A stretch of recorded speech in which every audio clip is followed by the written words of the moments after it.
When people think of trust being broken in a relationship, they often think of infidelity. But most things that break trust are much more subtle, therefore, harder to spot and easier to do without thinking much about it. Let's say you told your husband you're going to buy $100 shoes, but instead you bought $120 shoes. He may not care about $20, but you are now hiding something from him and he'll be able to sense it. Instead of telling him, you've left it up to his imagination. So he's now going through a Rolodex of things that you could be hiding. And this is the last thing that you want your husband to do, because he's probably going to pick something way worse than spending an additional $20. The biggest mistake women make is thinking that what he doesn't know won't hurt him, because they don't fully understand how attuned men are at recognizing changes in behavior towards them, especially when it comes to respect.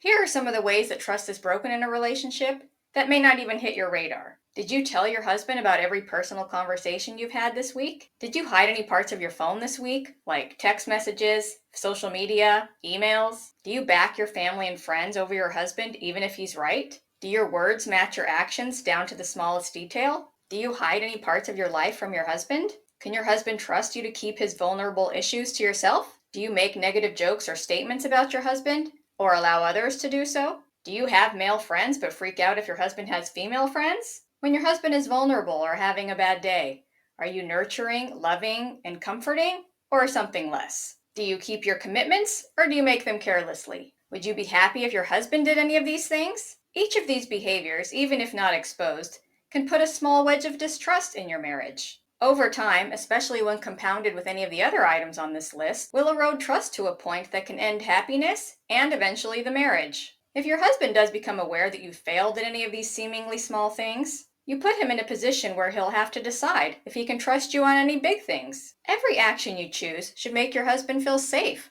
loved, respected, and appreciated. Nothing you choose should lead to him having doubt or fear. Besides God, what are you making more important than your husband? Respecting God, your marriage, and your husband at all times is the best way to build trust. When we follow through on our commitments and show that we're reliable and accountable, that builds trust. When we share our vulnerabilities and realize that being perfect is not the answer, that builds trust. When we're willing to be open and honest with our spouse, even when it's hard, that builds trust. It's really about the small, consistent actions in a relationship that build trust. Recognizing that we're human and we're gonna mess up, but it's how we respond to our mess ups that build trust. Have any of the items on this list interfered with your relationships? Let me know. Bye.